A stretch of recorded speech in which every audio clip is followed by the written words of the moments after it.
We're all kind of taught to believe that having a high IQ is like winning the genetic lottery, right? It's supposed to be this golden ticket to success, to achievement, to a life that's just easier. And society, for sure, treats it that way. We see genius and we think brilliance, effortless success. But honestly, that is a dangerously incomplete picture. What if that same exact brain, the one that gives you incredible insight, also comes with a hidden and pretty heavy cost? Because for a surprisingly large number of highly intelligent people, that gift feels a whole lot less like a blessing and way more like a burden. So today, we're going to dig into why, for so many, a high IQ is actually a hidden psychological curse. So let's just start with the hard data, because this idea of a high IQ curse, it isn't just a feeling people have. No, it's actually backed by research that shows how brilliance can become a very, very real burden. And look, this isn't just about feeling stressed. One study of Mensa members, we're talking people with IQs in the top 2%, found that a staggering 20% had a diagnosed anxiety disorder. I mean, that is way higher than in the general population. So you have to ask, why? Why is that?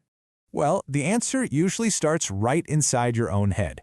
It starts with a brain that just refuses to switch off. This is the engine room of the high IQ curse, good old-fashioned cognitive burnout. This quote from a study on gifted adults just nails it, doesn't it? Your brain sees a dozen different paths forward, and for each one, it maps out every single pro, every con, every possible catastrophic failure. And what's the result? You're totally frozen. You can't move. And yeah, there's a name for that. It's called analysis paralysis. It's that moment when your brain's incredible processing power literally becomes its own cage. You think so much that you end up doing nothing at all. And it is so important to get this. This is not some kind of personal failing. There are actual neurobiological reasons for this.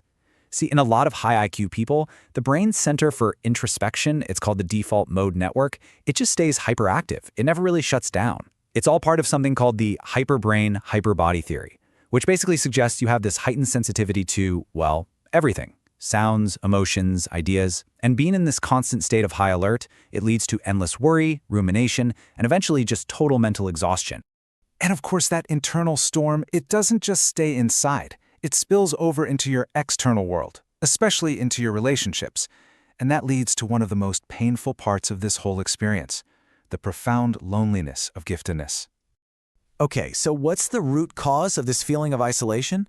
It often comes down to this one key idea called asynchronous development. Honestly, if you can grasp this concept, you can understand why so many gifted people feel chronically out of place. This chart really spells it out. You could have a 10-year-old child who has the intellectual horsepower of a teenager, but maybe the emotional maturity of an 8-year-old. They're basically living as many different ages at once, all inside the same body. So on one hand, you have this incredible mind that can wrestle with huge, abstract ideas way beyond its years. But on the other hand, you're trying to manage all that with an emotional toolkit that just hasn't caught up yet. It is the definition of an internal mismatch, and it's so disorienting and frustrating. And that feeling of being out of sync with yourself, it translates directly into feeling out of sync with everybody else. It creates that constant nagging sense that you're on the outside of life, just looking in through a window. And again, the data completely backs this up.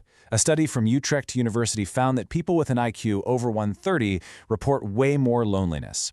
It's a real struggle to find your intellectual peers, the people who just get you, without you having to explain everything. Okay, so the brain overthinks. Social life can feel isolating. I know, it sounds pretty bleak, but what if we've been looking at this whole thing the wrong way? Let's take the next few moments to try and reframe this brilliant mind of yours. Here it is. This is the crucial reframe. Your intense reactions, your deep feelings, they are not a sign that you're irrational. Research actually suggests that when a highly intelligent person is despairing about, say, a global issue, they're not just being dramatic.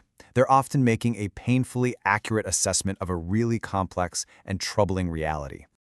I really want you to hear this. Your overactive, always analyzing, deeply feeling mind, it isn't broken.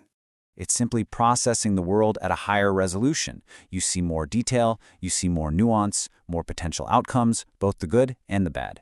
It's like you're seeing life in 4K while almost everyone else is stuck on standard definition.